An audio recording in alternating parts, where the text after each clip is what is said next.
Hello friends, welcome to my new blog. तर मागचा video तुम्ही पाहिला की मी म्हणजे कोणते कोर्सेस वगैरे आपण करायला पाहिजे फ्रेशर्सने, तर त्यासाठी बनवला होता. आणि त्यानंतर असं वाटलं की अजून एक व्हिडिओ आपण बनवावा की फ्रेशर्सने किंवा थोडा एक्सपिरियन्स असणाऱ्यांनी जॉब सर्च कसा केला पाहिजे. तर हा पण व्हिडिओ थोडा हेल्पफुल ठरेल यासाठी मी हा व्हिडिओ बनवत आहे. तर मी म्हणजे कसा जॉब सर्च केला किंवा मला जॉब कसा भेटला यावरून तुम्हाला थोडंसं गायडन्स करणार आहे. तर पहिले म्हणजे आपण पास आऊट झालो किंवा काय, तर आपण जर म्हणजे वाटत असेल तर क्लास करावा, कोर्स करावा एखादा, किंवा आपण म्हणजे जॉब सर्च करण्यासाठी तर त्यासाठी मी तुम्हाला कोणते प्लॅटफॉर्म यूज करायला पाहिजे किंवा प्रोसेस कशी करायला पाहिजे ते सांगणार आहे. तर आपण जॉब सर्च करण्यासाठी जर रेफरल असेल तर चांगली गोष्ट आहे, म्हणजे कोणाचा रेफरन्स असेल तर ती चांगली गोष्ट आहे. आणि नसेल तरीही तुम्ही लिंक्डइन, Naukri.com किंवा इंडीड, आणि जर ज्यांना इंटर्नशिप किंवा म्हणजे असं फ्रेशर असतील तर इंटर्नशालावरून पण तुम्ही जॉब सर्च करू शकता. तर मी तर माझ्या करिअरमध्ये मोस्टली Naukri.com यूज केलेलं आहे. आणि Naukri.com यूज करून लिंक्डइनवर प्रोफाईल क्रिएट केलेली असतेच, आपली ऑलमोस्ट सगळ्यांचीच असते. तर त्यावर जाऊन आपण ज्या कंपनीसाठी अप्लाय केलं ते तिथे आपण लिंक्डइनवर सर्च करू शकतो. त्याच्याशी रिलेटेड जे हायरिंग मॅनेजर असतात किंवा HR एक्झिक्युटिव्ह वगैरे असतात तिथे आपण सर्च करू शकतो आणि त्यांना कॉन्टॅक्ट करू शकतो. तर आपली प्रोफाईल लवकर शॉर्टलिस्ट होण्यासाठी हेल्प होते तिथून. तर Naukri.com हा माझा प्रेफरन्स आहे की Naukri.comवरून म्हणजे आत्तापर्यंत माझं जेवढं सिलेक्शन झालं सगळे Naukri.comवरून ॲप्लाय केल्यावरच झालेलं आहे. आणि कंपन्याचे पण म्हणजे चांगल्या कंपन्या ते आपल्याला रेफर करतात. तर ते पण म्हणजे Naukri.com हा तर प्लॅटफॉर्म आहे. इंडीडवरून पण चांगले कॉल्स येतात. आणि लिंक्डइनवर पण तुम्ही भरपूर तिथे अपॉर्च्युनिटी असतात, तिथे तुम्ही ॲप्लाय करू शकतात तिथून पण, लिंक्डइनवरून पण. तर हे मी सजेस्ट करेल की तुम्ही हे प्लॅटफॉर्म यूज करा. आणि हे प्लॅटफॉर्म यूज करा तर साईड बाय साईड तुम्ही जी कंपनी तुम्हाला, सपोज तुम्हाला इन्फोसिसला ॲप्लाय करायचं आहे, TCSला ॲप्लाय करायचं आहे, तर तुम्ही त्यांच्या करिअर पेजला जाऊन तिथून पण ॲप्लाय करू शकता. म्हणजे डिरेक्टली करिअर पेजला गेले तर तुम्हाला त्याच कंपनीशी रिलेटेड आणि तुम्हाला ज्या पोझिशनसाठी ॲप्लाय करायचं तिथून तुम्ही रेझ्युमे अपलोड करून तिथून ॲप्लाय करू शकता. तर तो एक बेस्ट ऑप्शन आहे.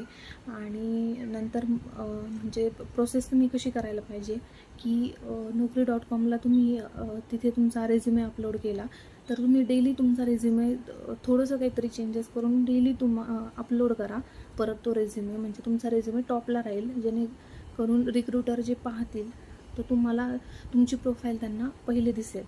तर हे तुम्ही करायला पाहिजे की डे टू डे म्हणजे तिथे काहीतरी तुम्ही छोटेसे करेक्शन करून किंवा चेंजेस करून तुम्ही परत तो रेझ्युमे अपलोड करा, जेणेकरून तुमचा रेझ्युमे टॉपला राहील. आणि रिक्रुटरसाठी किंवा म्हणजे HR एक्झिक्युटिव्हसाठी पण ते शोधणं म्हणजे तुमची प्रोफाईल त्यांना आधी भेटेल. तर हा एक म्हणजे ऑप्शन आहे. आणि ह्यामध्ये सर्वात महत्त्वाची गोष्ट म्हणजे तुम्ही तुमचा रेझ्युमे कसा बनवताय. तर रेझ्युमे तुमचा किंवा प्रोफाईल किंवा बायोडेटा तुम्ही जे म्हणतात ते, त्यासाठी जो म्हणजे मेन पॉईंट आहे तो म्हणजे की तुमचा रेझ्युमे 1 ते 2 पेजेसचाच हवा, जास्त मोठा नको. आणि त्यामध्ये पण तुम्ही तुमची जॉब समरी, त्यानंतर एज्युकेशन, त्यामध्ये स्किल्स किंवा वर्क एक्सपिरियन्स, आणि अशा पद्धतीने तुमचा रेझ्युमे प्रॉपर बनवलेला पाहिजे. आणि जे म्हणजे रेझ्युमेमध्ये पण अशा गोष्टी मेन्शन करा ज्या की तुम्ही म्हणजे खऱ्या याच्यामध्ये केलेल्या आहेत, म्हणजे रिअल प्रोजेक्ट्समध्ये त्या युटिलाइज केलेल्या आहेत. नाहीतर म्हणजे असं आपण रेझ्युमे चांगला बनवण्यासाठी त्यामध्ये टाकतो खूप साऱ्या गोष्टी, पण आपण ते केलेल्या नसतात ॲक्च्युअलमध्ये. किंवा म्हणजे जे सॉफ्टवेअर्स किंवा ज्या गोष्टी तुम्ही वापरलेल्या आहेत त्यांची तुम्हाला खरंच आयडिया आहे ते तिथे मेन्शन करा. कारण रेझ्युमेवरून पण भरपूर सारे प्रश्न इंटरव्ह्यूमध्ये विचारतात की हे तुम्ही कसं यूज केलं, कुठे यूज केलं किंवा काय. त्यामुळे रेझ्युमे बनवताना पण ह्या गोष्टी लक्षात ठेवा की 1 ते 2 पेजेसचाच रेझ्युमे असायला पाहिजे. आणि ज्या गोष्टी तुम्ही रेझ्युमेमध्ये मेन्शन करणार आहेत त्या गोष्टी तुम्ही खरंच इम्प्लिमेंट केलेल्या असायला पाहिजे. तर ही रेझ्युमेबद्दल ह्या गोष्टी मला अशा वाटतात की तुम्ही अशा म्हणजे करायला पाहिजे. आणि लिंक्डइनवर पण तुम्ही असं कंटिन्यू सर्चिंग केलं पाहिजे की आता मला ह्या कंपनीसाठी ॲप्लाय करायचं. त्यावर तर खूप जास्त ओपनिंग्ज असतात लिंक्डइनवर आणि त्यामध्ये फेक काहीच नसतं. तिथे तुम्ही डिरेक्टली मॅनेजर किंवा HR एक्झिक्युटिव्ह, हायरिंग मॅनेजर यांच्याशी म्हणजे त्यांनी त्या पोस्ट केलेल्या असतात पोझिशन्स. तर तिथून तर ते एकदम म्हणजे तुम्ही त्यांच्याशी कॉन्टॅक्ट करून डिरेक्टली ॲप्लाय पण करू शकतात आणि ते जास्त लवकर प्रोसीड होतं. तर ती गोष्ट मला असं वाटतं की लिंक्डइनवर पण तुम्ही ॲक्टिव्ह असायला पाहिजे जर जॉब सर्च करत असेल तर. आणि रेफरल जर असेल म्हणजे तुमचा रेफरन्स असेल तर वेल अँड गुड.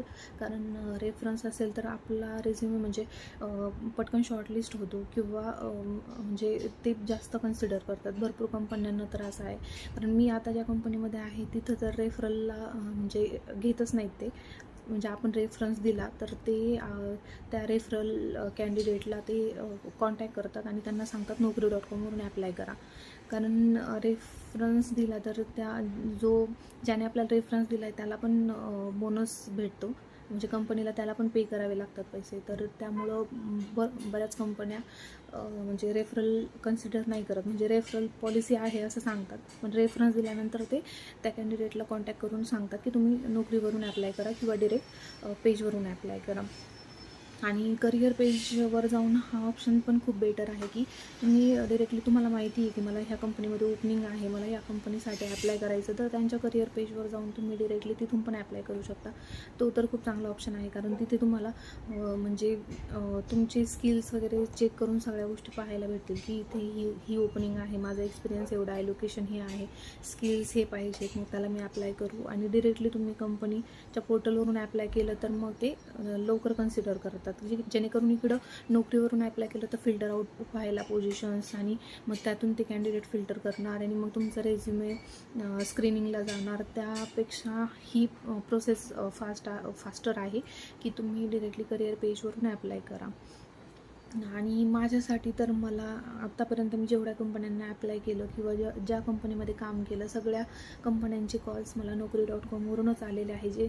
जे की मला म्हणजे माझे भाऊ वगैरे किंवा माझे रिलेटिव्ह खूप बरेच होते कंपनीमध्ये काम करणारे. रेफरन्स पण देऊ शकत होते, पण मला नव्हतं रेफरल थ्रू जायचं, म्हणून मी नोकरीवरूनच ॲप्लाय करायची आणि अजून पण मी तेच करत आहे. म्हणजे मला कंपनी स्विच करायची असेल तर मी Naukri.com वरच म्हणजे माझा रेझ्युमे रेग्युलरली अपडेट करते किंवा लिंक्डइनवरून आणि तिथूनच मी ॲप्लाय करते. आणि चांगल्या कंपन्या, चांगलं पॅकेज आणि माझं सगळीकडे Naukri.com वरूनच झालेलं आहे. Naukri.com वर ॲप्लाय केल्यामुळं. तर आपल्याला म्हणजे आणि हे पण पाहायला पाहिजे की आता एखादी पोझिशन आहे Naukri.com वर पण किंवा कोणत्याही प्लॅटफॉर्मवर, तर तिच्यामध्ये आधी पाहायला पाहिजे की ही प्रोफाईल माझ्यासाठी किती सुटेबल आहे.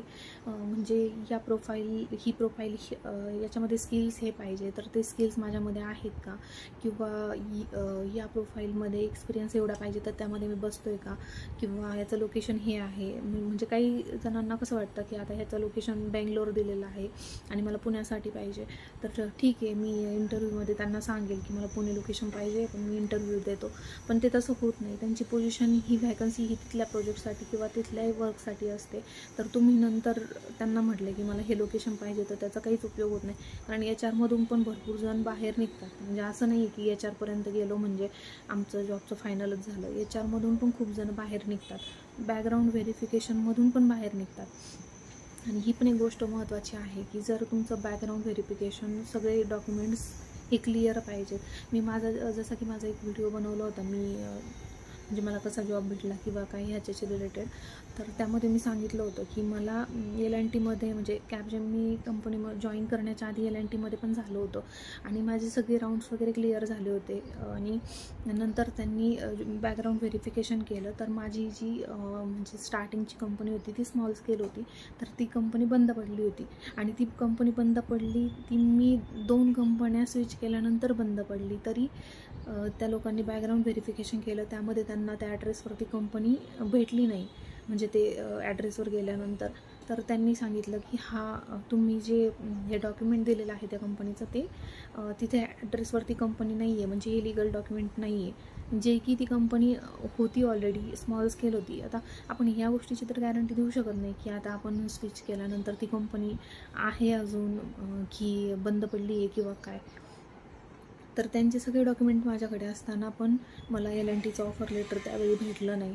आता हा तर मी विचार पण नव्हता केला की आता माझं सगळं सिलेक्शन वगैरे सगळं झालं आहे आणि लकीली माझ्याकडे त्यानंतर माझ्याकडे दुसरी ऑफर इन हँड होती म्हणून मी ती जॉईन करू शकले.